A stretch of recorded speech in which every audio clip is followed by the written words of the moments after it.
Sometimes a man just wants a quiet place to call his own, away from the noise of the world. But the past has a way of finding you, even in the loneliest corners of the mountains. Silas Gentry found a burned cabin in the Bitterroot Range that folks said was cursed. He didn't believe in curses. He just needed shelter before winter. While clearing ash from the old stone fireplace, his shovel hit metal. A rusted tin box hidden for years. Inside were letters from a desperate woman and a marshal's badge turned black by fire. The letters told of stolen gold and a lawman who disappeared. Someone had tried to burn the truth away. What secret was worth hiding in flames? Before we jump back in, tell us where you're tuning in from. And if this story touches you, make sure you're subscribed, because tomorrow I've saved something extra special for you. Silas Gentry had been a man of purpose once. 20 years as an army scout, tracking hostiles through country so rough it would break a younger man's spirit. He knew how to read the land, how to move through timber without snapping a twig, how to find water where there seemed to be none. Those skills had kept him alive through campaigns that killed better men. But skills don't keep you warm at night when the person who mattered most is gone. His wife, Margaret, had died 3 years back. Fever took her in the span of a week, and Silas had been 200 miles away on a contract job, guiding a survey crew through the Absaroka Range.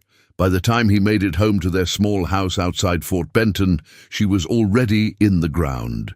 The neighbors had done their best, but it wasn't the same as being there to hold her hand, to tell her one last time that she'd been the best part of his life. After that, the house felt wrong. Every corner held a memory that cut like a knife. The kitchen where she'd sung while making breakfast. The porch where they'd watched sunsets together. The bedroom where he'd wake, reaching for her and find only emptiness. So he sold it all, packed what mattered into saddlebags, left the rest for whoever wanted it, and headed into the high country. The Bitterroot Range in late autumn of 1878 was a place of wild beauty and harsh truth. Snow already dusted the highest peaks, and the aspens had turned to gold against the dark green of the pines. Elk were moving down from the high meadows, and the creeks ran cold and clear. Silas had been working his way south, following the game trails, setting traps for beaver and marten, living off venison and whatever else the land provided. It was a solitary life, but that suited him fine. He had his mule, Moses, for company, and Moses was a better conversationalist than most men Silas had known. Moses was 20 years old if he was a day, grey around the muzzle, stubborn as January ice, and loyal in the way only a good mule can be. Silas talked to him regular, and Moses would flick his long ears as if he understood every word. Maybe he did. Animals had a way of sensing things people missed. They'd been tracking a bull elk for 2 days when Silas found the cabin, or what was left of it. The elk had led them up a narrow valley, thick with lodgepole pine and Douglas fir, to a clearing where a spring bubbled up from the rocks. The cabin sat at the edge of the clearing, or rather, the blackened skeleton of a cabin sat there. The roof had collapsed inward, the walls were mostly gone, but the stone fireplace and chimney still stood, rising from the ruins like a monument to whoever had lived there. Silas dismounted and walked the perimeter slowly. The fire had been years ago, that much was clear. Saplings grew up through what had been the floor. Moss covered the foundation stones, but the location was perfect. The spring meant fresh water year-round. The clearing got good sun. The valley provided shelter from the worst winds. And the stone fireplace, though scorched and weathered, was still solid. He'd been looking for a place to winter over. The high country was fine in summer, but come December, a man needed 4 walls and a roof. This could work. It would take effort, considerable effort, but Silas had time and a strong back. He had timber all around him and the knowledge to use it. Moses snorted and pawed at the ground, uneasy. "I know, old friend," Silas said, running a hand down the mule's neck. "It's a sad place, but sad don't mean cursed." He made camp that evening in the clearing, built a fire at a respectful distance from the ruins, and sat watching the flames dance while he ate a simple supper of jerky and hardtack. The stars came out brilliant and cold overhead. An owl called from the timber. The spring made its quiet music against the stones. The next morning, Silas walked the 3 miles down to the nearest town, a collection of weathered buildings called Bitter Creek. It wasn't much, maybe 30 structures total, but it had a general store, a blacksmith, a saloon, and a land office. That was all a man really needed to know about a place. He tied Moses to the rail outside the general store and went inside. The place smelled of coffee, tobacco, and old wood. Shelves lined the walls, stocked with the necessities of frontier life. A pot-bellied stove radiated heat in the corner. Behind the counter stood a man in his 60s, weathered and lean, with sharp eyes that took Silas's measure in a heartbeat. "Help you?" the man asked. "Need some supplies," Silas said. "Nails, mostly. Some lamp oil. Coffee, if you've got it. Got all that?" The man didn't move. "You passing through? Might be staying a spell. Found an old cabin site up valley. Thinking to rebuild it before the snow flies." Something changed in the man's face. His eyes went flat. Which cabin would that be? One with the stone fireplace still standing. By the spring, maybe 3 miles north, the silence stretched out. Somewhere in the back, a clock ticked. The man finally spoke, his voice careful. "That's old Kern's place. Burned down years back. Most folks leave it be. Why's that?" The man shrugged. "Cursed, they say, bad luck. Man who lived there came to a bad end." Silas met his gaze steady. "I don't put much stock in curses. Your choice." The man turned and started pulling items off the shelves, moving with deliberate slowness. "But don't say you weren't warned." While the man gathered supplies, Silas wandered the store. On the wall near the stove hung a bulletin board covered in notices, wanted posters, and old announcements.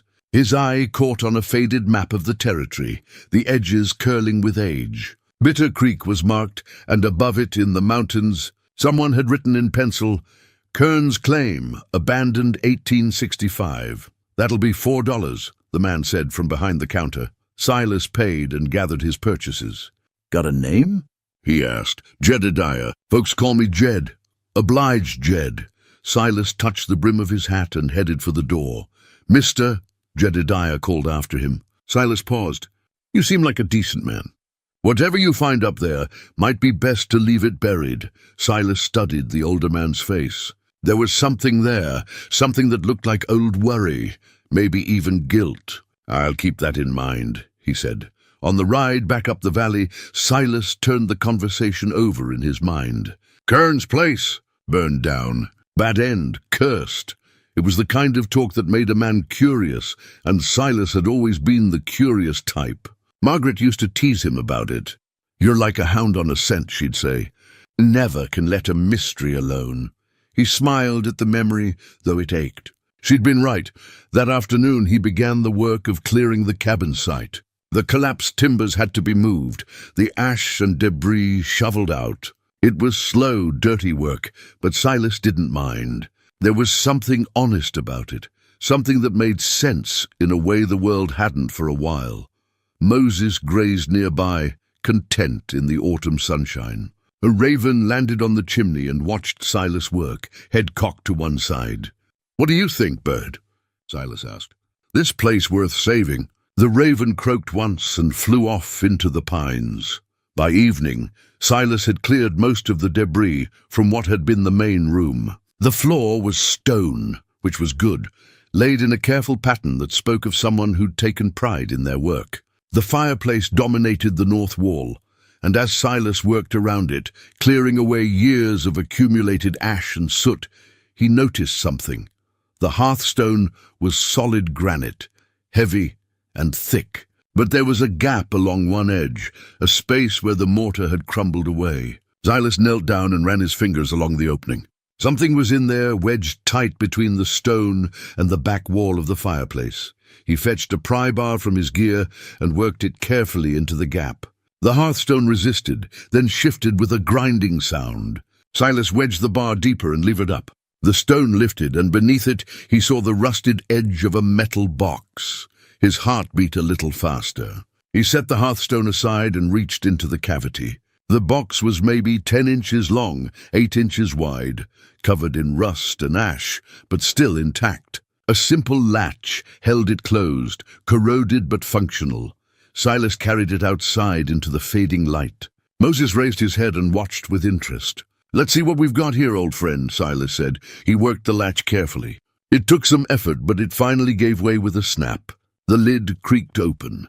Inside, wrapped in oilcloth that had mostly survived the decades, were several items. A bundle of letters tied with a faded ribbon, a daguerreotype in a tarnished frame, and beneath it all, heavy and cold, a badge. A marshal's badge, blackened by fire, but still readable. Silas lifted it carefully. The engraving said, U.S. Marshal Thomas Kern. He sat there in the gathering dusk, holding the badge, and knew that his quiet winter alone had just become something else entirely. Silas didn't sleep much that night. He kept the tin box near his bedroll, protected from the dew under the canvas shelter he'd rigged between two pines. The fire burned low, and the stars wheeled overhead in their ancient patterns. But his mind was elsewhere, turning over the implications of what he'd found. A U.S. Marshal's badge didn't end up hidden in a fireplace by accident. Men didn't abandon badges. They held onto them with pride, wore them until they were too old or too dead to carry them anymore. The fact that this one was here, concealed and forgotten, meant something had gone terribly wrong for Thomas Kern. When the first light touched the peaks, Silas was already awake, feeding the fire and setting coffee to boil. Moses stood hip-shot nearby, dozing on his feet the way mules do. The morning was cold enough that Silas could see his breath, and frost silvered the grass at the edges of the clearing. He poured coffee into his tin cup and settled back against a log, the box beside him. Time to see what else was in there. He'd only glanced at the contents last night before the light failed, but now, with dawn breaking clear and bright, he could examine everything properly. The letters came out first, still tied with their ribbon. The oilcloth had protected them reasonably well, though the edges were brown with age, and the ink had faded in places. 7 letters in all, each addressed in a woman's careful hand to Thomas Kern, U.S. Marshal. No address beyond that. As if the writer had never intended to send them, or perhaps had kept copies of letters already sent. Silas untied the ribbon carefully and unfolded the first letter. The paper was thin, the kind you could buy at any general store, and the handwriting was educated, precise. It was dated April 15th, 1865. "My dearest Thomas," it began, "I received word today of your appointment as U.S. Marshal for the Montana Territory. I'm so proud of you, though I confess the news fills me with both joy and worry. You have always been a man of principle, and I know you will serve with honor. But these are dangerous times, and the territory is still wild. Please promise me you will be careful." The letter went on to discuss domestic matters, small details of a life Silas could only imagine. A garden planted, a neighbor's illness, hopes for Thomas's return. It was signed, "With all my love, your Catherine." Silas read it twice, hearing the voice of a woman who loved her husband and feared for him. Then he set it aside and picked up the second letter. This one was dated May 3rd, 1865, just weeks after the first. The tone had changed. "Thomas, your last letter troubles me. You write of nothing but this case, this stolen gold. I understand it is important, but you sound obsessed. You barely mention when you might come home. You ask after my health as an afterthought, then fill 3 pages with details about suspects and witnesses. Please, my love, do not let this consume you. No amount of gold is worth losing yourself." Silas felt a chill that had nothing to do with the morning air. He knew this pattern. He'd seen it in soldiers who couldn't let go of a fight, in scouts who pushed too hard and too far. A man could lose himself in pursuit of something, forget what he was really fighting for. The third letter was dated June 10th, 1865. Catherine's handwriting was less steady here, the words more rushed. "You mentioned names in your last letter. Dalton. You said Captain Marcus Dalton and his men are here, living as respectable citizens, and no one questions where their money came from. You said the gold was Confederate payroll, stolen at war's end, when everything was chaos. Thomas, if these men are as dangerous as you believe, please be careful. Do not confront them alone." Silas set down the letter and stared into the fire. Confederate gold, stolen at the war's end. when the South was collapsing and men were desperate. $50,000 could set a man up for life, especially out here, where nobody asked too many questions about a man's past. And if someone came looking, asking uncomfortable questions, well, accidents happened in wild country. The fourth letter was shorter. Dated July 2nd, 1865. Thomas came to me last night and said I must go to the cabin immediately. He would not explain why, only that it was not safe for me to stay in town any longer. He looked frightened, Thomas, who has never been frightened of anything. He made me promise to stay at the cabin, to keep the door barred, to trust no one. He said he would come for me within a week, that he was close to proving everything. I'm writing this as I pack. I do not know what to think, what to feel. I only know that I am afraid. The cabin. This cabin. Catherine had been here, sent here for safety by a husband who knew he was in danger. Silas looked around the clearing, at the ruins he was rebuilding, and felt the weight of history pressing down. She had stood here, frightened and alone, waiting for a man who never came. The fifth letter was dated July 8th, 1865, written in a shakier hand. It has been 6 days. Thomas said a week at most. I'm alone here except for the sounds of the forest. Every snapping twig makes me jump.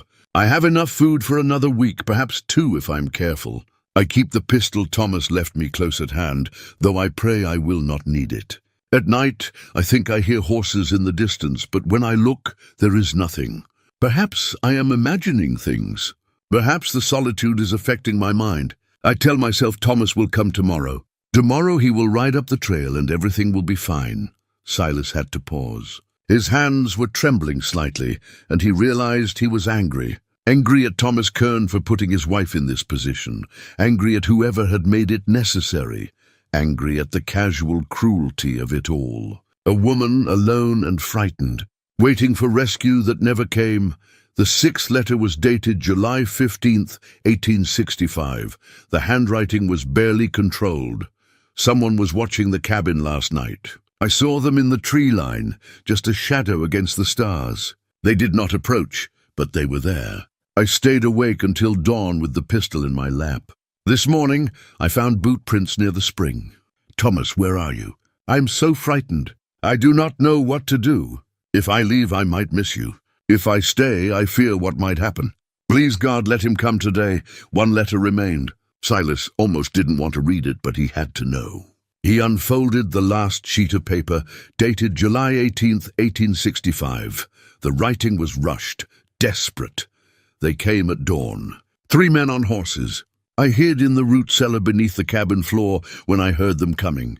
They called out, asking if anyone was home. When no one answered, they forced the door. I could hear them above me, searching, throwing things. One of them said, Kern must have the papers with him. Burn it. Make sure there's nothing left. Another said, what about the woman? The first one laughed. She's probably dead in the woods somewhere. Even if she ain't, who's going to believe a woman over us? Then I smelled smoke. They burned the cabin with me underneath it. I waited until the flames died, until I was sure they were gone. I'm writing this by moonlight in the ruins. Everything is gone. If anyone finds this, know that Thomas Kern never came back. Know that his wife Catherine waited for him, and that she loved him until the end. If you find this, Thomas never came. Silas sat motionless, the letter in his hands. The story was clear now, painted in Catherine's desperate words. Thomas Kern had been investigating a theft, had gotten too close to dangerous men, and had paid for it with his life. He'd sent Catherine here to protect her, but the men had come anyway, searching for evidence, destroying everything to cover their tracks. But Catherine had survived. She'd hidden in the root cellar while they burned her home, while they laughed about whether she was dead. The question was, what had happened to her after? He turned to the daguerreotype next, carefully removing it from its tarnished frame. The image showed a young couple, perhaps in their late 20s. The man stood straight and proud, wearing what looked like a marshal's uniform, though the details were hard to make out in the faded image. The woman sat beside him, her hand in his, her face serious but with a hint of warmth in her eyes. They looked hopeful, like people with a future ahead of them. On the back of the image, in the same careful handwriting, was written, Thomas and Catherine Kern. March 1865, the day of his appointment. Silas looked at the badge again, at the letters, at the photograph. These weren't just artifacts of a forgotten tragedy. They were evidence of a murder, of a theft, of a conspiracy that had been buried for 13 years. The question was, what should he do about it? He could walk away, pack up, ride on, find another valley to winter in. This wasn't his fight. Thomas Kern was long dead, and Catherine's fate was unknown. Whatever had happened here was over and done. But as he sat there, holding the badge in his hands, he thought about Margaret, about honor and duty and doing what was right even when it was hard. Margaret had always said he had too much conscience for his own good, that he couldn't walk past an injustice without trying to fix it. "You're a stubborn old fool, Silas Gentry," he said aloud. Moses flicked an ear in agreement. He carefully rewrapped the letters and the photograph, placed them back in the tin box along with the badge, and closed the lid. Then he stood, brushed off his pants, and looked around the clearing with new eyes. Thomas Kern had died trying to bring criminals to justice. His wife had suffered for it, had lost everything. The men responsible had gotten away with it, had probably lived these 13 years in comfort and respect, while the truth lay buried in ash and ruin. That didn't sit right with Silas, not at all. He had questions now. What had happened to Catherine after the fire? Who were these men and where were they now? What had become of the stolen gold? And most importantly, was there anyone left who cared enough to see justice done? Silas picked up his shovel and went back to work clearing the cabin site. But now his purpose had changed. He wasn't just building shelter anymore. He was uncovering the truth, one shovelful at a time. Over the next 2 days, Silas read Catherine's letters so many times he could almost recite them from memory. He read them by firelight at night, by dawn's early glow, during breaks from his work on the cabin. Each reading revealed some new detail, some small piece of the puzzle he'd missed before. The letters painted a picture of a marriage strained by duty and distance. Catherine had been supportive at first, proud of Thomas's appointment as marshal. But as the case consumed him, her worry had grown. She'd watched her husband transform from the man she loved into someone driven, obsessed, unable to think of anything beyond the stolen gold and the men who'd taken it. Silas understood that transformation. He'd seen it happen to good men, had maybe experienced it himself once or twice. When you were chasing something important, when you were close to the truth, it was easy to forget the people who mattered most. Easy to tell yourself that one more day, one more week, one more lead, and then you'd go home. Then you'd make things right. Only sometimes you ran out of time. He laid the letters out in chronological order on a flat rock near his fire. 7 letters spanning 3 months, from April to July of 1865. The first letter had been full of love and pride. Catherine had written about Thomas's appointment as marshal, about her hopes for their future together. She'd mentioned their small house in Bitter Creek, the garden she was planting, her plans to make curtains for the windows. "I know the work will be dangerous," she'd written, "but I also know that you are careful and brave and true. These qualities are why I love you, even when they take you away from me." The second letter, from early May, had shown the first signs of concern. Thomas had written to her about the case, about the stolen Confederate gold. Catherine had urged him not to let it consume him, to remember that she was waiting for him at home. "The gold has already destroyed the men who stole it," she'd written. "Do not let it destroy you as well." But the third letter, from June, revealed that her words had gone unheeded. Thomas had written to her about suspects, about evidence he was gathering. He'd mentioned Captain Marcus Dalton by name, had described how Dalton and his men were living as respectable citizens in the territory. "Their sudden wealth unquestioned. You said they have a ranch now," Catherine had written. "You said they employ half the county. Thomas, if these men are as dangerous as you believe, please do not confront them alone. Wait for help from the territorial authorities. Promise me," Silas paused at that passage. "A ranch that employed half the county." That meant power, influence, the kind of weight that could crush a lone lawman asking uncomfortable questions. Had Thomas promised to wait for help? Had he kept that promise? The answer seemed to be no. The fourth letter described Thomas arriving at their home late at night, frightened and urgent, telling Catherine she had to leave immediately for the cabin. He'd given her a pistol, supplies, told her to trust no one and wait for him. He said he had proof, Catherine had written. He said he could prove everything, that Dalton and his men had stolen 50,000 in Confederate gold. He said he just needed a few more days to make his case airtight, and then the territorial marshal would have no choice but to act. He kissed me and promised he would come for me within a week. I believed him. 7 days. That was how long Catherine had waited at the cabin before she wrote her fifth letter.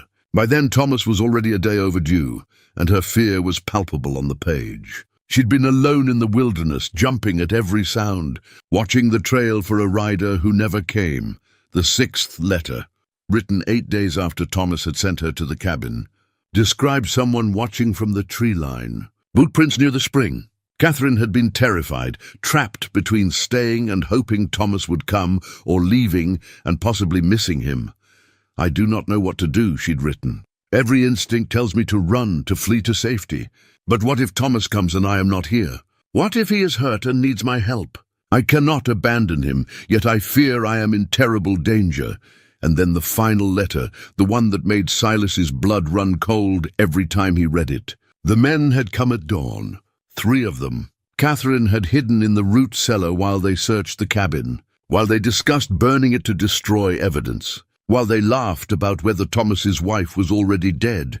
She'd survived the fire by hiding below ground. She'd waited until moonlight to write her final message, a desperate record for whoever might someday find it. And then she'd done something with the letters, had hidden them carefully in the fireplace along with Thomas's badge and their photograph, preserving the evidence and the memory of what had happened, but what had happened to her after that. Silas studied the last letter again, looking for clues. Catherine had written by moonlight in the ruins of the cabin.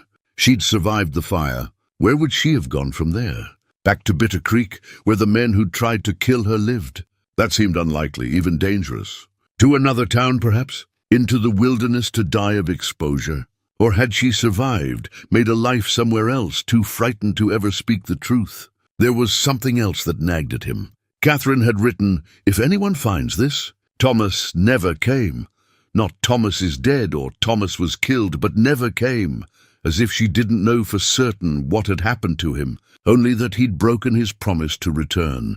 That suggested Thomas's body had never been found, or if it had, it hadn't been identified. The marshal had simply vanished, and his wife had vanished along with him. The cabin had burned, and with it the official story said, any evidence of what had really happened. Except the evidence was right here in Silas's hands. Letters that told of murder and theft and conspiracy. A badge that belonged to a U.S. Marshal who died doing his duty. A photograph of a couple whose future had been stolen from them. Silas looked at the photograph for a long time. Thomas Kern stared back at him from across 13 years, solemn and proud in his marshal's uniform. Catherine sat beside him, her hand in his, her face gentle. They'd looked so hopeful, so certain they had time. I'm sorry, Silas said quietly to the image. Sorry for what happened to you both. But I'm going to find out the truth. I'm going to finish what you started. He didn't know if he was making a promise to a dead man or to himself. Maybe both. But he meant it. The question was where to start. He needed information, and the only place to get it was Bitter Creek, the same town where Jedediah had warned him to leave the past buried. The same town that had apparently conspired, either actively or through silence, to cover up what had happened to Thomas Kern. Going back there would be risky. If the men responsible were still around, still powerful, they wouldn't take kindly to someone asking questions. But Silas had spent 20 years navigating dangerous situations. He knew how to be careful, how to ask questions without seeming too curious, how to read people and situations. Besides, he had an advantage. As far as anyone in Bitter Creek knew, he was just a drifter looking to winter over in an old cabin. He'd mentioned finding the place, sure, but he hadn't said anything about finding a tin box full of evidence. For all they knew, he was just a lonely widower looking for shelter. Let them keep thinking that. He repacked the letters carefully, wrapped them in fresh oilcloth from his supplies, and placed them back in the tin box, along with the badge and photograph. Then he dug a hole at the base of a distinctive lightning-struck pine at the edge of the clearing, buried the box deep, and marked the spot in his mind. If anything happened to him, the evidence would still be here waiting. That done, he saddled Moses and headed back down the trail toward Bitter Creek. He needed supplies anyway, and while he was there, he could start asking careful questions. See what he could learn about Thomas Kern, about the fire, about what had really happened in the summer of 1865. The morning was clear and cold, the sky a brilliant blue above the mountains. A red-tailed hawk circled overhead, riding the thermals. Moses plodded along steadily, his hooves making soft sounds on the pine-needle carpet of the trail. As they descended toward the valley, Silas ran through his approach in his mind. He'd be casual, friendly, just making conversation. He'd mention that he was curious about the cabin's history, nothing more. People liked to talk, especially to strangers who seemed harmless. All he had to do was listen, pick up the threads, follow them where they led. He thought again of Margaret, of how she used to say he was too curious for his own good. She'd been right, but she'd also understood that his curiosity came from a sense of justice, a need to see wrongs made right. "This one's for you too, Maggie," he said quietly. "You always did want me to use my stubbornness for something worthwhile." Moses flicked an ear, and together they continued down the mountain toward whatever truth was waiting in the valley below. That night, camped in the clearing under a sky brilliant with stars, Silas couldn't sleep. His mind kept returning to the pieces of the puzzle, trying to fit them together into something that made sense. He had Catherine's letters. He had Thomas Kern's badge. He had Jedediah's reluctant confirmation that Marcus Brennan was likely Marcus Dalton. He had a grave in the woods that probably held a murdered marshal. What he didn't have was proof that would convince a territorial marshal to investigate, let alone arrest one of the most powerful men in Montana Territory. 13 years was a long time. Memories faded, witnesses died or moved on, and physical evidence disappeared. All Brennan had to do was maintain his story, and without compelling proof to the contrary, he'd remain untouchable. Silas rose before dawn and retrieved the tin box from its hiding place beneath the lightning-struck pine. He spread its contents on a flat rock and studied them by the light of his lantern. The letters, the badge, the photograph. What was he missing? He read through the letters again, slowly, looking for details he might have overlooked. In the third letter, Catherine mentioned that Thomas had written to her about his investigation. That meant Kern had kept notes, records of his findings. Where were those notes now? The cabin had burned, but Catherine had managed to save these items. Had she saved anything else? Had Thomas hidden his investigation records somewhere, knowing he might not survive? Silas looked at the fireplace where he'd found the tin box. It had been wedged deep in a crevice, protected from the worst of the fire. Could there be other hiding places? As the sun rose, he began a systematic search of the cabin ruins. He moved slowly, carefully, examining every stone of the foundation, every section of the collapsed walls. The work was painstaking, and twice he had to stop and rest his back, which ached from bending. Around midday, while examining the base of the chimney, he noticed something odd. One of the large foundation stones on the exterior side seemed to sit differently than the others. He got his pry bar and worked at it carefully. The stone shifted, and behind it he found a narrow cavity. Inside the cavity was a leather satchel, wrapped in the same kind of oilcloth as the letters. Silas pulled it out carefully, his heart beating faster. The leather was old, stiff, but intact. He carried it out into the sunlight and opened it. Inside were papers, carefully folded. He unfolded them with shaking hands. They were covered in neat handwriting, the same precise script from the letters. Thomas Kern's hand.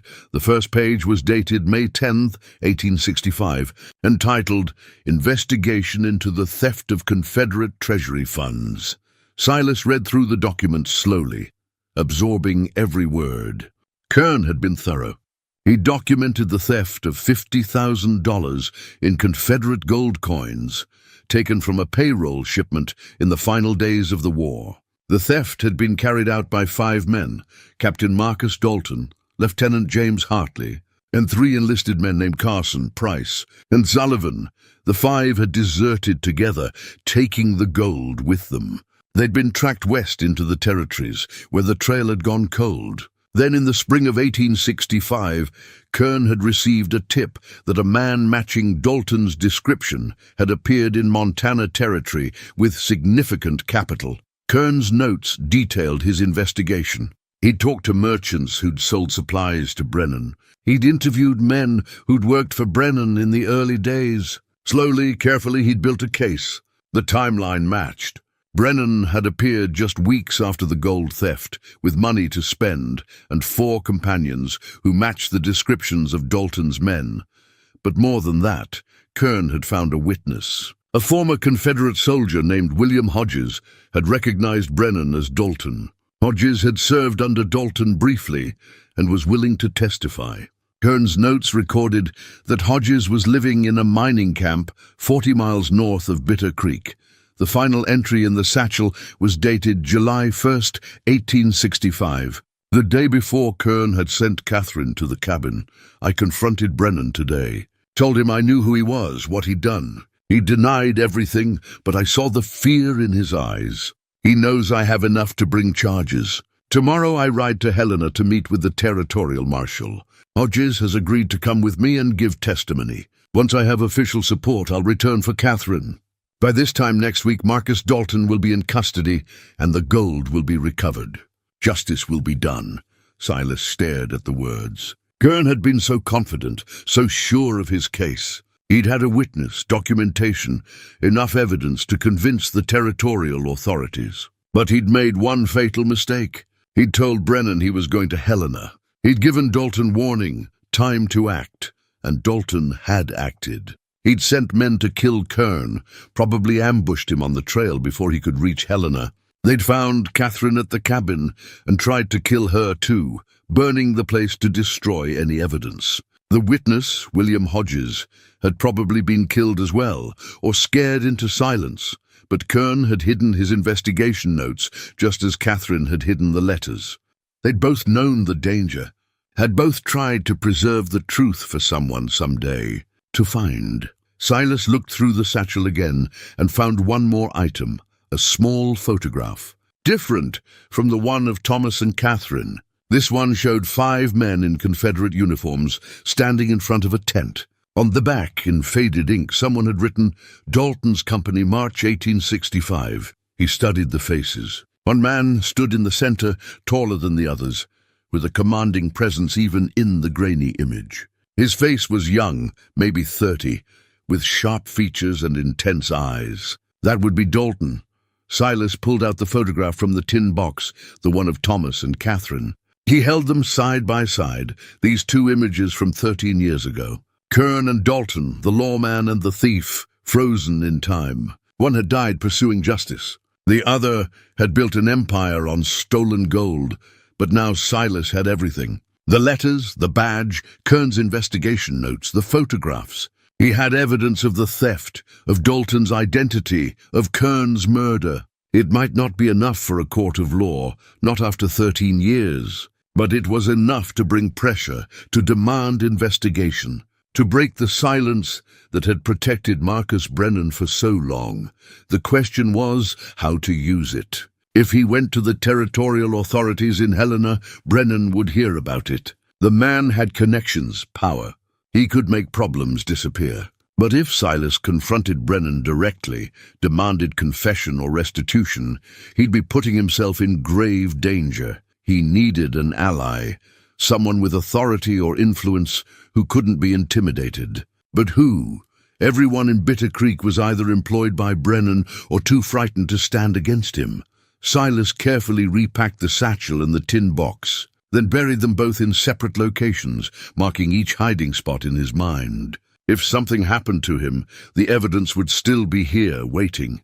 As he worked, a thought occurred to him. Catherine's last letter had said, "If anyone finds this, Thomas never came." But what if Catherine had survived the fire and escaped? What if she was still alive somewhere, the only living witness to what had happened? It was a slim hope, but it was something. If he could find Catherine Kern, if she was still alive after 13 years, her testimony combined with the evidence would be impossible to ignore. The question was where to start looking. Catherine had been alone, frightened, hunted. Where would a woman in her position go? Not back to Bitter Creek, not to anywhere Dalton's men might find her. She'd have to disappear, change her name, start over somewhere new. But she'd also been Thomas Kern's wife, married to a lawman. She'd have wanted justice, even if she'd been too frightened to seek it immediately. She'd have held on to hope that someday, somehow, the truth would come out. Silas made his decision. He'd keep working on the cabin, maintaining his cover as a stubborn drifter. But he'd also start searching for Catherine Kern, quietly, carefully. If she was alive, he'd find her. And together, they'd finish what Thomas Kern had started. Over the next week, Silas worked on the cabin during the day and searched the ruins more carefully at night. If Catherine had survived the fire by hiding in the root cellar, that cellar might hold more clues. The problem was finding it. The fire and 13 years of weather had obscured almost everything. He approached the task methodically, the way he'd been trained as a scout. Root cellars were typically dug near the main cabin for easy access, usually on the north side, where the earth stayed cooler. They needed good drainage and solid walls. He looked for depressions in the ground, places where the earth might have settled over a hollow space. On the 8th day, while clearing debris from the north side of the foundation, his shovel broke through into empty space. He knelt down and carefully enlarged the opening, revealing a hole about 4 feet deep. The root cellar, partially collapsed but still intact. Silas lowered himself down carefully, testing the earthen walls before trusting his weight to them. The space was small, maybe 6 feet by 8 feet, with shelving built into the walls. Most of the shelves had rotted away, and the few jars that remained were broken. But in the far corner, wedged behind a fallen timber, he saw something that didn't belong. He pulled it free carefully. It was a book, wrapped in oilcloth like the other items. A journal, bound in leather, with a clasp that still worked. His hands trembled as he opened it, the first page. In Catherine's handwriting, Personal Diary of Catherine Ann Kern. If found, please deliver to my family in St. Louis, Missouri. Silas climbed out of the cellar and sat in the sunlight, the diary in his hands. This was it. Catherine's own account of what had happened. He opened to the first entry, dated April 1st, 1865, just 2 weeks before Thomas had been appointed marshal.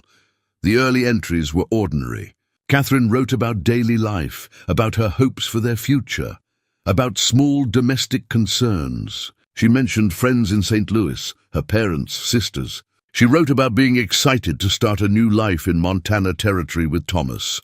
But as Silas read forward, the entries changed.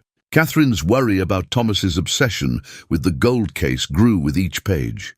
She wrote about arguments, about nights Thomas didn't come home, about the way he'd changed from the man she'd married. Then came the entry from July 3rd, 1865, the day after Thomas sent her to the cabin. I am at the cabin, as Thomas insisted. He came to our home after midnight, woke me from sleep. His face was pale, his hands shaking. He said I had to leave immediately, that I was in danger. He gave me his pistol and told me to shoot anyone who approached except him. When I asked what was happening, he would only say that he'd confronted Brennan, that he knew everything, and that Brennan knew he knew. He said he was riding to Helena at dawn to meet with the territorial marshal. He made me promise to stay here, to tell no one where I was, to wait for him. He held me so tightly. I knew he was frightened, though he tried to hide it. That frightened me more than anything. Silas read on, through entries that matched the letters he'd already found. Catherine's growing fear, her isolation, her desperate hope that Thomas would return. Then came the entry from July 18th, 1865, the day the cabin burned. I heard them coming at dawn. 3 horses. I looked through a crack in the door and saw 3 men, rough-looking, with guns. They called out, asking if anyone was home. I remembered Thomas's words about trusting no one. I remembered the pistol in my hand. I didn't answer. They forced the door. I could hear them above me in the cabin, searching, throwing things. One of them said Kern must have the papers with him. Another said to burn everything, make sure nothing was left. Then one laughed and said, "What about the woman?" "Oh, the first man said I was probably dead in the woods." They laughed about it. Then I smelled smoke. Silas read the next part slowly, his chest tight. The cabin burned above me. I could hear the timbers cracking, feel the heat. Smoke came down through the floorboards. I thought I would die there, suffocate in the darkness. But there was a gap in the cellar wall, a place where the earth had pulled away from the stones. I dug at it with my hands, making it wider. The men were outside, watching the cabin burn. I could hear them talking, laughing. When the roof collapsed, they rode away. I waited until nightfall, until I was certain they were gone. Then I climbed out into the ruins. The next entry was longer, written in a shakier hand. I am alive, but I do not know for how long. The cabin is gone. Everything I brought with me is ash. But I saved Thomas's investigation papers and his badge, the things he'd hidden in the fireplace before he sent me here. I saved our photograph. I wrote letters in case something happened, in case I died before I could tell anyone the truth. I hid everything carefully. If someone finds this, they will know what happened. They will know that Marcus Brennan is Marcus Dalton, that he murdered my husband, that he tried to murder me. Silas turned the page, expecting the diary to end there. But there were more entries, spanning weeks and then months. Catherine had survived. July 20th, 1865. I walked east through the mountains. I avoided trails, stayed in the timber. I'm weak from hunger and fear, but I am alive. I keep moving. July 25th, 1865. I reached a mining camp.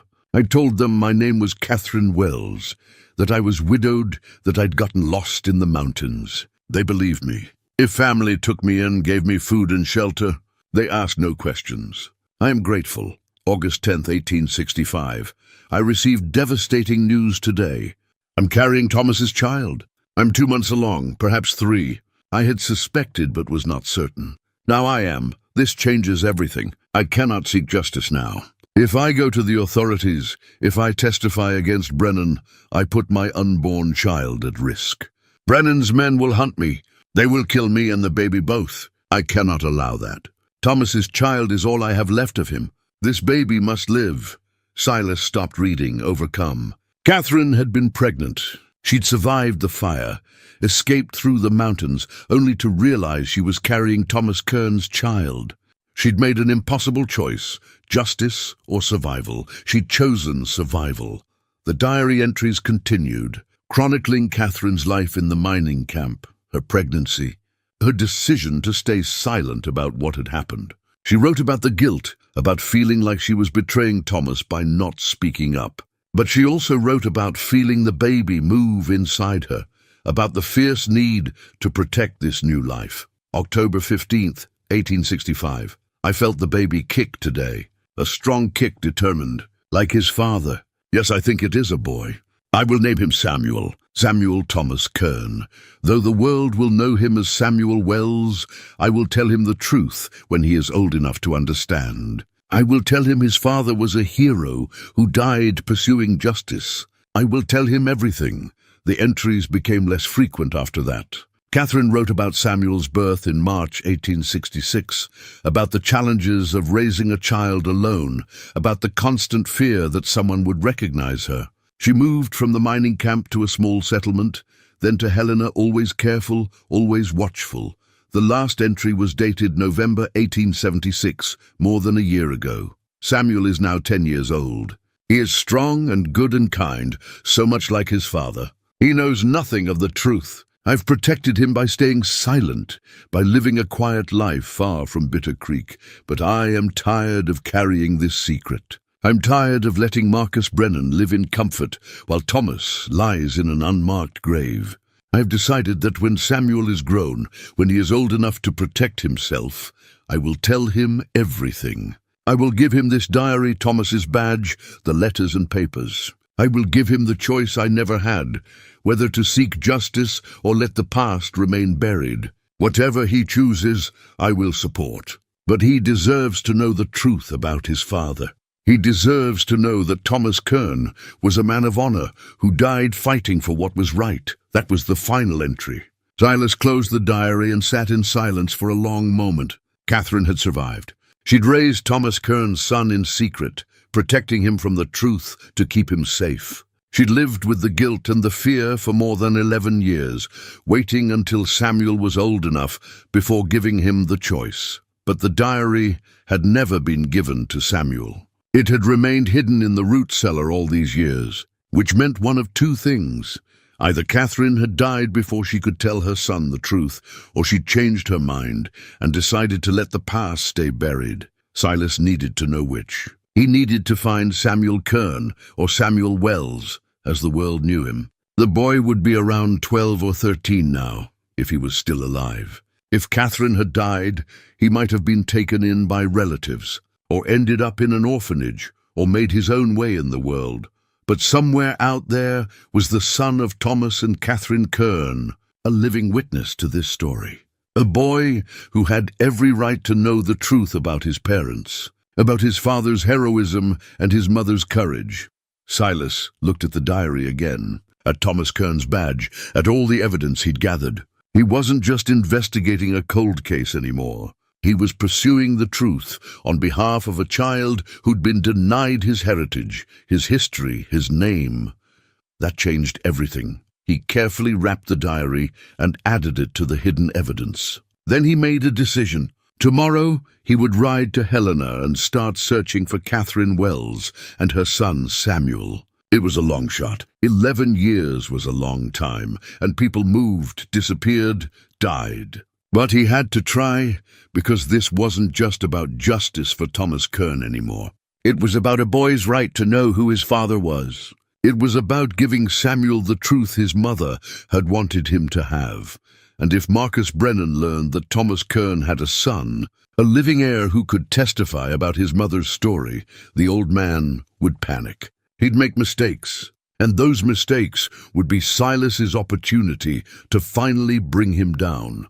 The hunt had just taken a new direction, and for the first time since finding the tin box, Silas felt genuine hope. Silas made his preparations carefully. He couldn't just ride off to Helena and leave the cabin unguarded, not with Brennan's men watching. He needed to make it look like he was staying put, working on his winter shelter, unaware of anything beyond his immediate concerns. For 2 days, he worked visibly on the cabin, making sure anyone watching would see him sawing timber, hammering joints, acting like a man focused solely on practical matters. But at night, he prepared for his journey. He cleaned and oiled his weapons, packed supplies for a week's travel, and made copies of the most important documents in Thomas Kern's investigation file. The originals he buried in 3 separate locations around the clearing, each spot marked in his memory. If anything happened to him, the evidence would remain, waiting for someone else to find. But he'd carry copies with him to Helena, along with Catherine's diary and the photograph of Thomas and Catherine together. On the 3rd morning, before dawn, he saddled Moses quietly and led him away from the cabin on foot, staying in the timber until they were well down the valley. Only when he was certain no one was following did he mount and turn toward Helena. The ride took 2 days. Helena was a substantial town, grown wealthy on gold and silver strikes, with broad streets and buildings that spoke of prosperity. It had hotels, banks, law offices, and a federal courthouse.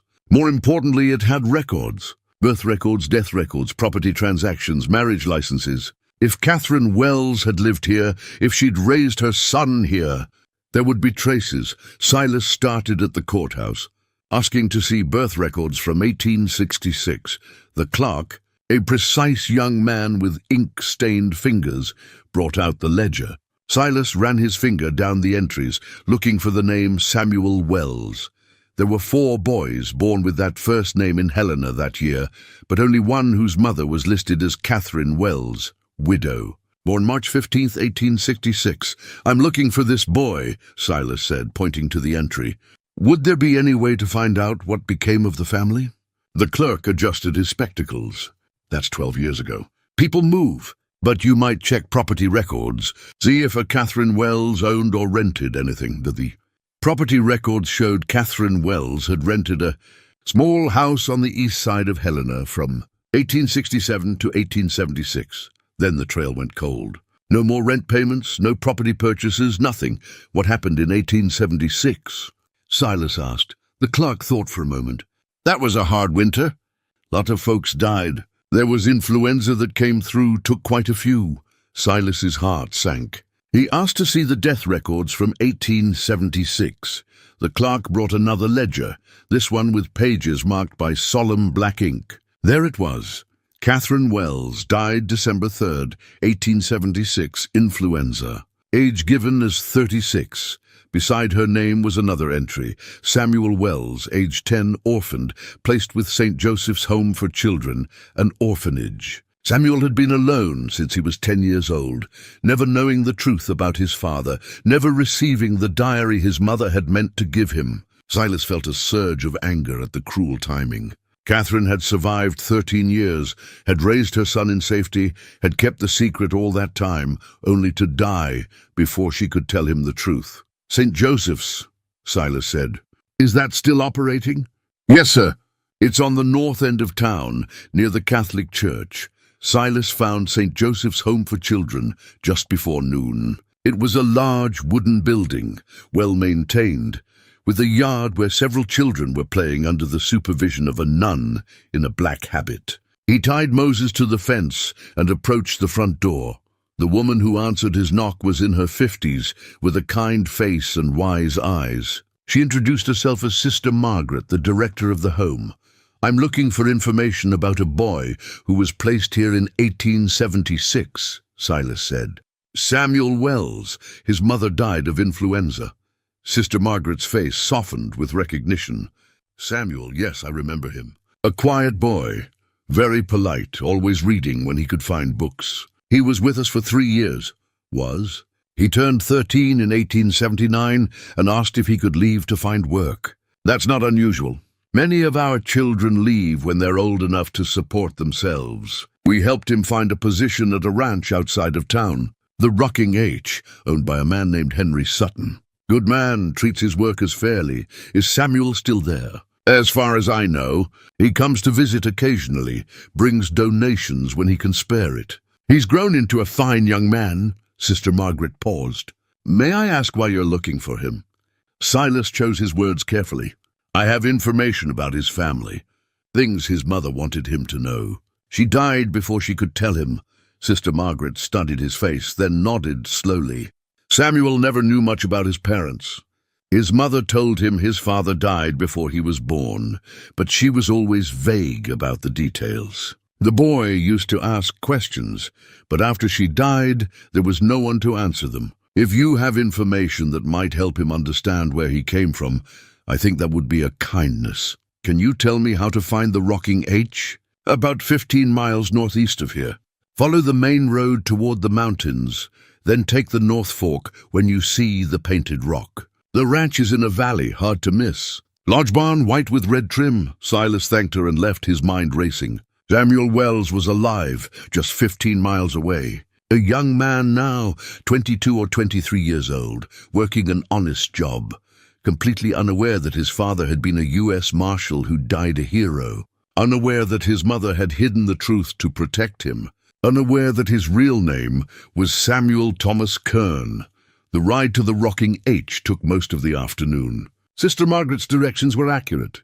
The ranch sat in a broad valley with good grass and a creek running through it. The barn was exactly as she'd described, and near it stood a solid ranch house and several outbuildings. Silas rode up to the main house and dismounted. A man in his 50s came out onto the porch, sizing him up with a rancher's practiced eye. Help you. Name's Silas Gentry. I'm looking for a man named Samuel Wells. Sister Margaret at St. Joseph's said he works here. The rancher, who Silas assumed was Henry Sutton, nodded. Sam's one of my hands. Good worker, reliable. He in some kind of trouble? No trouble. I have information about his family that I need to share with him. Sutton studied him for a moment, then called toward the barn. Sam got a visitor. A young man emerged from the barn, brushing hay from his shirt. He was tall, perhaps 6 feet, with dark hair and a lean build. As he walked closer, Silas's breath caught. The resemblance was unmistakable. Samuel had his father's eyes, his father's strong jawline. Looking at him was like seeing Thomas Kern's photograph come to life. Samuel approached, curious but wary. "You wanted to see me?" "Samuel Wells?" Silas asked, though he already knew. "That's right. My name is Silas Gentry. I've been working on an old cabin in the Bitterroot Range, near a town called Bitter Creek. While I was there, I found something that belongs to you. Something your mother wanted you to have." Samuel's expression shifted from wariness to confusion. "My mother? She died years ago, I know. But before she died, she left something behind. Something that tells the story of who your father was. My father died before I was born. My mother told me that. That's what she told you to protect you," Silas said gently. "But the truth is different. Your father was a U.S. Marshal named Thomas Kern. He was murdered in 1865 while investigating a crime. Your mother survived the fire that was meant to kill her, and she raised you under a different name to keep you safe." Samuel stared at him, his face going pale. "That's not possible." "It is possible, and it's true. I have proof. Your mother's diary, your father's badge, letters she wrote, investigation records, everything." Silas pulled the photograph from his pocket, the one of Thomas and Catherine. "This is your parents on the day your father was appointed marshal." Samuel took the photograph with shaking hands. He stared at the image for a long moment. "This is my mother," he said quietly. "I recognize her face. I have one photograph of her, taken when I was small. This is definitely her." He looked at the man in the photograph. "And this is my father, Thomas Kern, U.S. Marshal. He died trying to bring criminals to justice. Your mother survived long enough to raise you, but she died before she could tell you the truth." Samuel looked up, his eyes wet. "Why are you telling me this? Why now?" "Because I found the evidence, and I believe your father deserves justice. But more than that, I believe you deserve to know who you are, who you really are. Your mother wanted you to have this information when you were old enough. She wrote it all down, kept it safe, meant to tell you. She just ran out of time." Henry Sutton had been listening from the porch. He came down now, putting a hand on Samuel's shoulder. "Sam, why don't you and Mr. Gentry come inside? This sounds like a conversation that needs time and privacy." They sat in Sutton's parlor, and Silas told the whole story. He showed Samuel the diary, read passages aloud. He explained about the stolen Confederate gold, about Marcus Dalton, who became Marcus Brennan, about how Thomas Kern had been murdered and Catherine had barely escaped. He told about finding the cabin, the hidden evidence, the grave in the woods. Samuel listened to it all, his face a mixture of shock, grief, and growing anger. When Silas finished, the young man sat in silence for several minutes. "My whole life," Samuel finally said, "I thought I was nobody, an orphan with no history, no family, nothing. My mother never talked about where we came from or who my father was. I thought he must have been someone she was ashamed of, or maybe someone who'd abandoned us. I never imagined this. Your mother loved your father deeply," Silas said, "and she loved you enough to sacrifice justice to keep you safe. That took courage. And now," Samuel asked, "what happens now?" "That's up to you. The evidence exists. Your father's investigation notes, your mother's testimony in her diary, physical proof of what happened. With your testimony about your mother's story, we might be able to bring charges against Marcus Brennan. But it won't be easy. He's powerful, wealthy, connected, and it could put you in danger."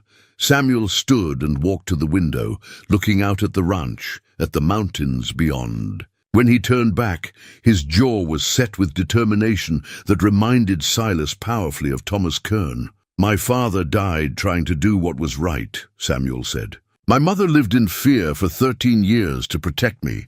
I'm not going to let their sacrifices be for nothing. Whatever it takes, whoever this Brennan is, he needs to answer for what he did. I want justice for my parents." "It's a hard road," Silas warned. "Brennan will fight back. He has resources, men who will do his bidding. We'll need more than just evidence. We'll need a plan, then we'll make a plan." Samuel's voice was steady. "But first I need to see this cabin. I need to see where my mother hid during the fire, where my father is buried. I need to understand what happened." Henry Sutton spoke up. "Sam, you know I'll support whatever you decide. If you need time away from the ranch, take it. If you need help, ask. This is important." "Thank you, Henry." Samuel turned back to Silas. "When do we leave?" "Tomorrow morning, if you're ready. But there's something else you need to know. Marcus Brennan is still alive. He's in his 60s now, but he's still running things. And when he finds out Thomas Kern had a son, when he realizes you know the truth, he'll see you as a threat." "Let him," Samuel said, his voice hard. "I've spent my whole life not knowing who I was. Now I know. I'm Samuel Thomas Kern, son of a U.S. Marshal who died fighting for justice, and I intend to finish what my father started." Silas felt a surge of pride and worry in equal measure. This young man had courage, had determination, but he was untested, inexperienced in the kind of danger they were facing. Still, he had the right to know, the right to seek justice, the right to claim his father's name. "Then we'll do it together," Silas said. "But we do it smart. We gather all the evidence, make copies, send one set to the territorial marshal in case something happens to us. We document everything, get witnesses who'll testify. And we don't confront Brennan until we're ready." "Agreed." Samuel extended his hand. "Thank you for finding me. Thank you for caring enough about two strangers to pursue this." Silas shook his hand. "Your parents deserve to have their story told. And you deserve to know the truth about who you are." That night, Silas stayed at the ranch as Sutton's guest. He watched Samuel reading through his mother's diary by lamplight, saw the young man's face as he learned about his parents' love, his mother's fear, his father's courage. It was hard to witness, the grief and anger and pride all mixed together, but it was also necessary. Samuel needed to understand what he was stepping into, what he was fighting for. Around midnight, Samuel closed the diary and looked up at Silas with red-rimmed eyes. "There's something I need to know," he said. "In my mother's things, the ones I inherited when she died, there was a small box. In it was a document, folded and sealed.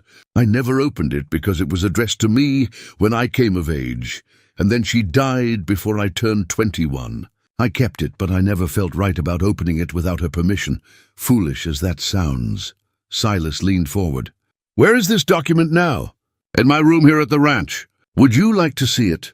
"I would." Samuel retrieved it, a piece of parchment folded and sealed with wax, though the seal had cracked with age. On the outside, in Catherine's handwriting, "To my son Samuel, to be opened when he reaches his majority." "You're 23 now," Silas said. "I'd say that qualifies." Samuel carefully broke the seal and unfolded the document. As he read, his eyes widened. "It's a land deed, to the cabin property, in my father's name, Thomas Kern." And below it my mother added a note. "This land is yours by right of inheritance. It is all I have to give you of your father's legacy. When you are ready, claim it. Build on it. Make it a place of peace, not sorrow. Your loving mother, Catherine." Silas felt the pieces clicking into place. "That means you're the legal owner of the land Marcus Brennan claims. That gives us leverage. He can't just threaten to run you off property that's legally yours." "More than that," Samuel said, a fierce light in his eyes. "It means I can rebuild that cabin. I can honor my parents by finishing what they started. And Brennan can't do a damned thing to stop me." The two men looked at each other, understanding passing between them. They had evidence, they had a witness, and now they had legal standing. They had everything they needed to challenge Marcus Brennan's decades of lies. The question was whether it would be enough to bring him down, or whether the old thief still had enough power to bury the truth one more time. They rode out at first light, Silas and Samuel together, with Moses carrying their supplies and Samuel on a sturdy bay gelding borrowed from Sutton. The journey back to the cabin took 2 days, and during that time, Silas watched the young man carefully. Samuel asked good questions, listened well, and showed none of the recklessness Silas had feared. He was thoughtful, deliberate, processing the enormity of what he'd learned. On the second evening, as they made camp in a meadow halfway to Bitter Creek, Samuel spoke about his childhood. I used to ask my mother about my father," he said, poking at the fire with a stick. She'd get this look on her face, sad but also frightened. She'd say he was a good man who died too young, and that she didn't like to talk about it because it hurt too much. I learned to stop asking. I thought I was being kind, not pressing her on painful memories. "She was protecting you," Silas said, "in the only way she knew how. I understand that now. But I wish I'd known him, even just known about him." Samuel looked up. "Do you think he would have been a good father?"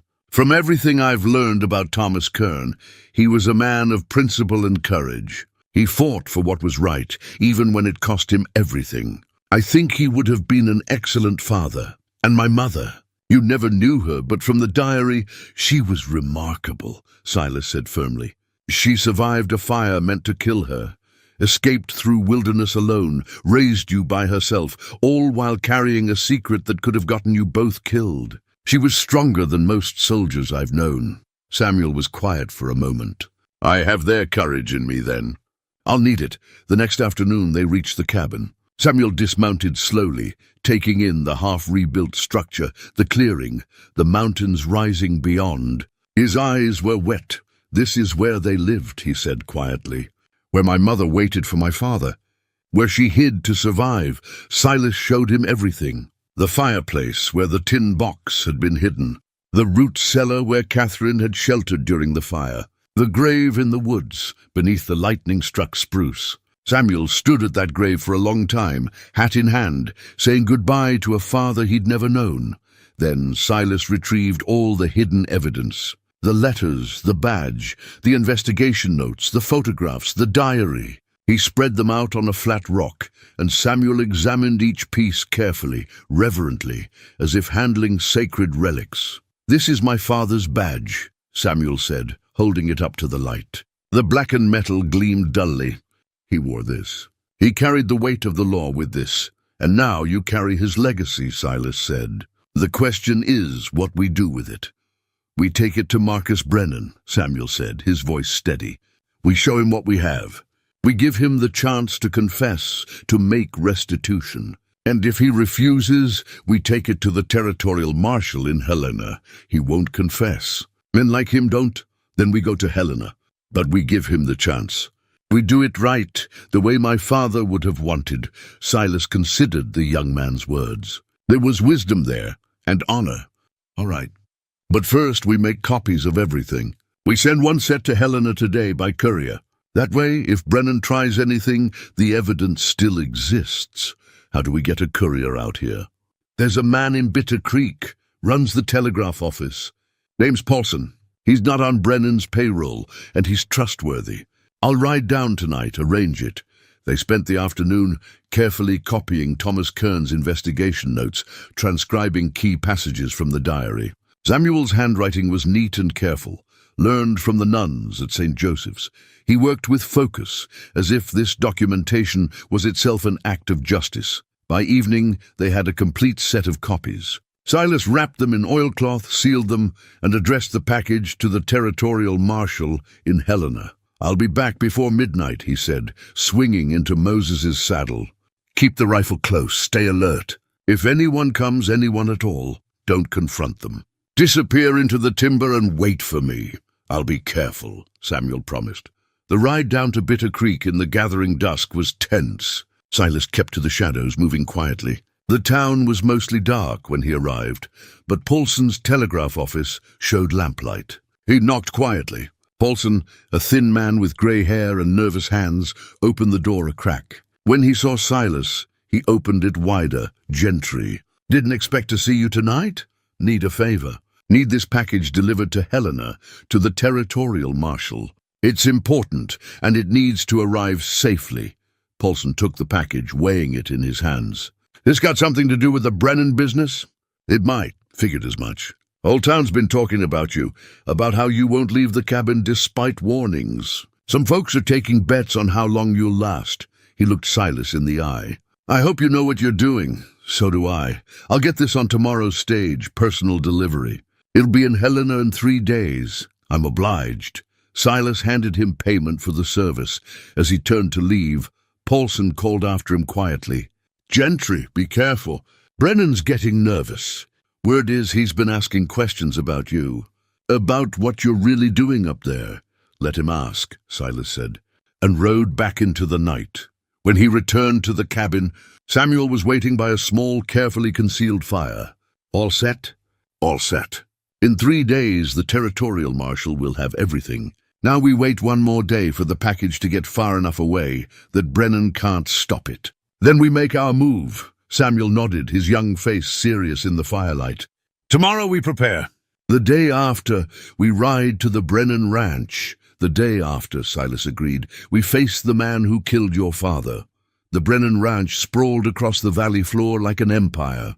From the ridge above, Silas and Samuel could see the main house, large and well built, the barn that could house 40 horses, the bunkhouse for the ranch hands, corrals and outbuildings stretching across good grassland. This was what 50,000 in stolen gold had built, a legacy of prosperity founded on murder and theft. Impressive, Samuel said quietly. My father's death bought all this. Your father's death and the silence of everyone who knew the truth, Silas replied. But silence ends today. They rode down openly, making no attempt at concealment. This was a formal visit, a reckoning. They wore their best clothes, rode straight-backed, carried themselves with the dignity of men on righteous business. Silas had his rifle in its scabbard but hoped he wouldn't need it. Samuel wore no weapon per their agreement. This was about truth, not violence. Ranch hands stopped their work to watch as the 2 strangers rode up to the main house. A man Silas recognized, Cole Brennan, the foreman, stepped out of the barn, his hand automatically going to his pistol. Gentry, Cole said, his voice hard. I warned you. This isn't about the cabin, Silas replied calmly. We're here to speak with Marcus Brennan. It's a matter of justice that's been waiting 13 years. Cole's eyes narrowed. The old man don't take visitors. He'll take us. Samuel spoke for the first time, his voice clear and steady. Tell him Thomas Kern's son is here. The effect was immediate. Cole's face went pale, and for a moment he seemed frozen. Then he turned and walked quickly to the house, disappearing inside. Silas and Samuel waited, sitting their horses quietly. More ranch hands gathered, sensing something significant was happening. The air felt charged, electric with tension. After several minutes, Cole emerged, followed by an older man who walked with a cane but still carried himself with authority. Marcus Brennan was tall despite his years, with white hair and a face that might have been called distinguished if you didn't know what lay behind it. His eyes, when they fixed on Samuel, showed shock and something that might have been fear.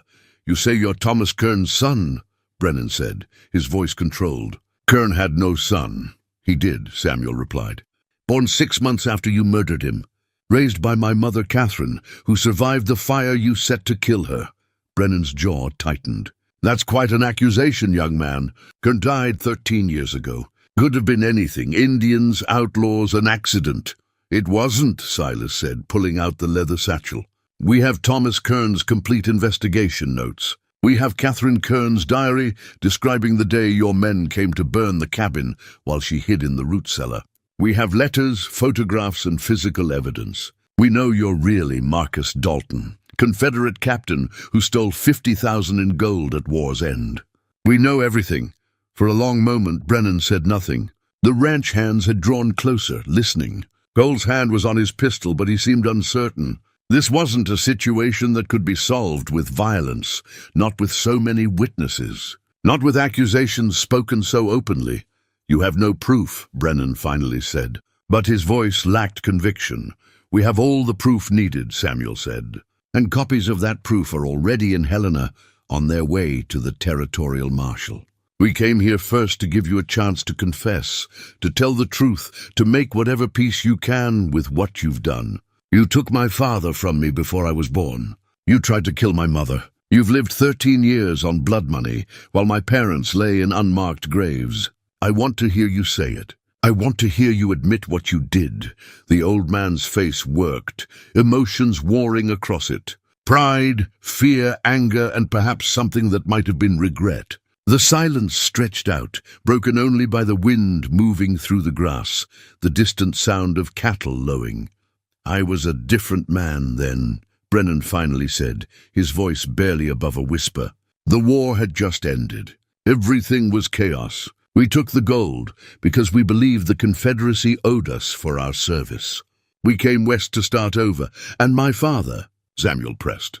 Tell me about him. Brennan's shoulders sagged. Kern was relentless. He tracked us for months, gathered evidence, interviewed people. He was going to destroy everything we'd built. I sent men to warn him off, to scare him, but he wouldn't stop.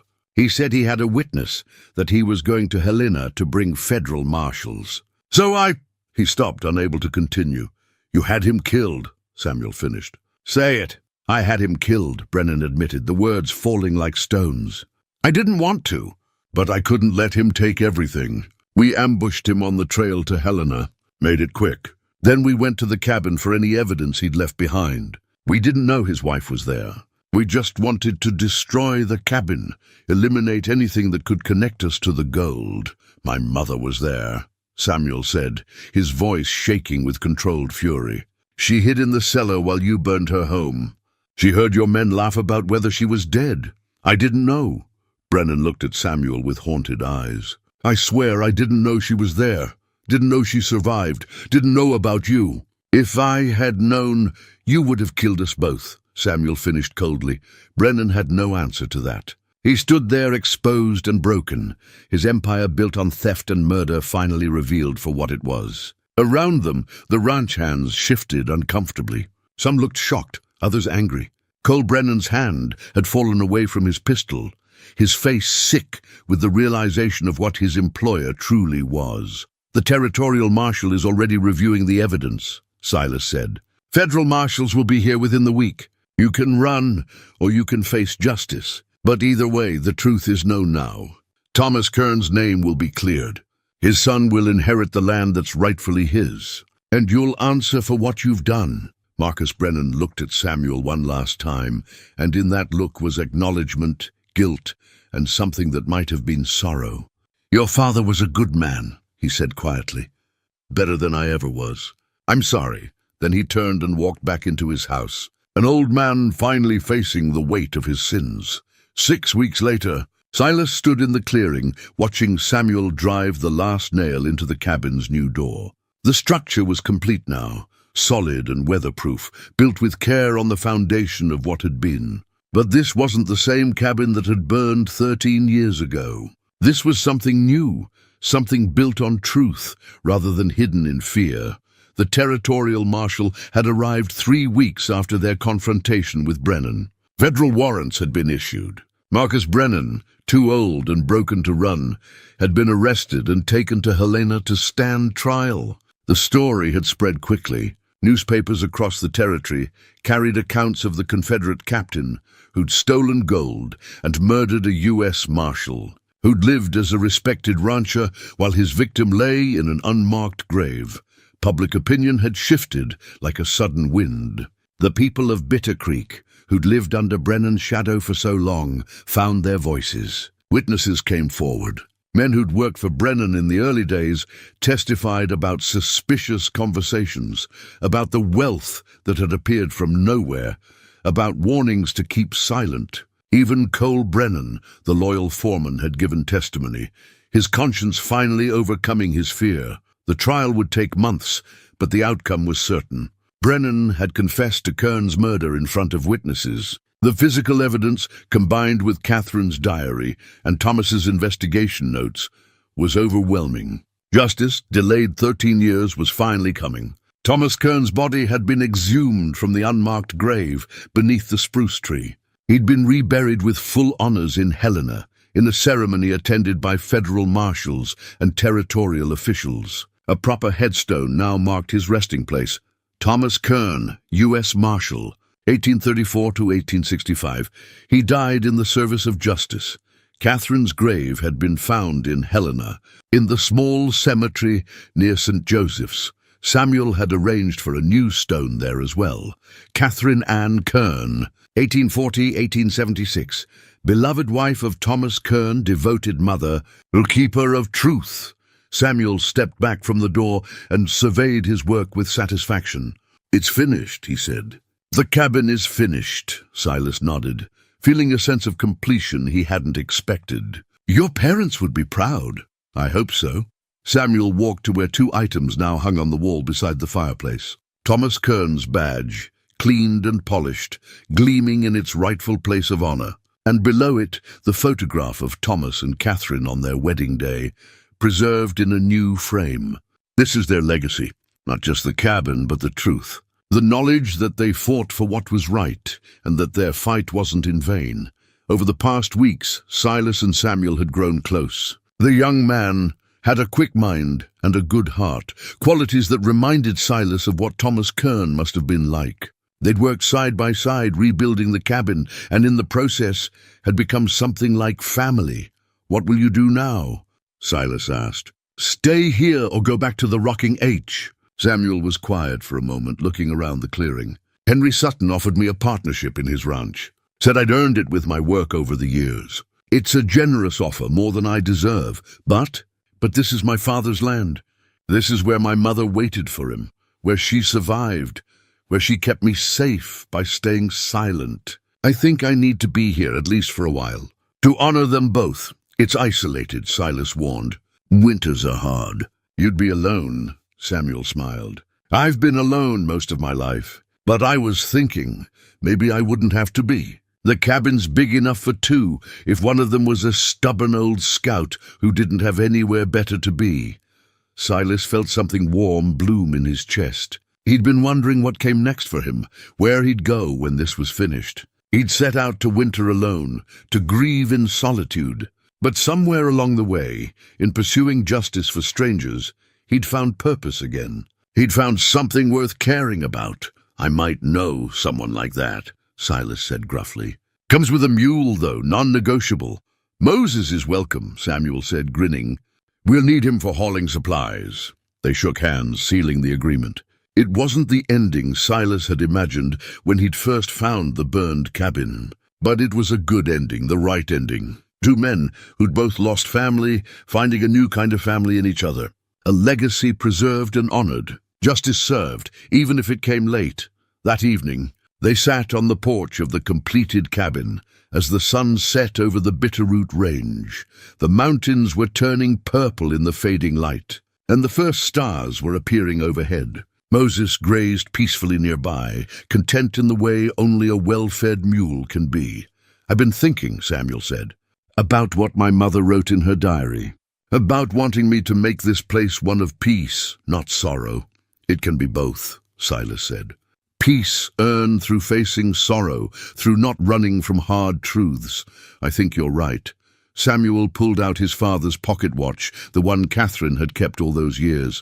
He wound it carefully, and it began to tick, steady and sure. "This watch stopped when my father died. Now it's running again. That seems fitting somehow." "It does," Silas agreed. "Your father's work is finished. His name is cleared. His son knows the truth. The watch can keep time again." They sat in comfortable silence as darkness fell, and the cabin windows glowed warm with lamplight. It was a peaceful scene, this remote mountain clearing with its new cabin standing where an old one had burned. But the peace had been earned, paid for with courage and truth, and the willingness to see justice done, even after 13 years. Somewhere, Silas thought, Thomas and Catherine Kern were at peace too. Their story had been told. Their son knew who they were. The fire that was meant to bury the truth had instead preserved it, hidden but not destroyed, waiting for the right person to find it. And he had. A lonely mountain man looking for shelter had found something far more important. He'd found a purpose, a family, and the satisfaction of seeing wrongs made right. The past couldn't be changed, but it could be honored. The dead couldn't be brought back, but their memories could be preserved. And justice, even delayed, was still justice. As the night settled over the Bitterroot Range, Silas Gentry felt something he hadn't felt in 3 years. Not the sharp pain of loss, but the quiet warmth of contentment. He'd set out to find a place to winter alone. Instead, he'd found a home. And sometimes that's exactly what a man needs.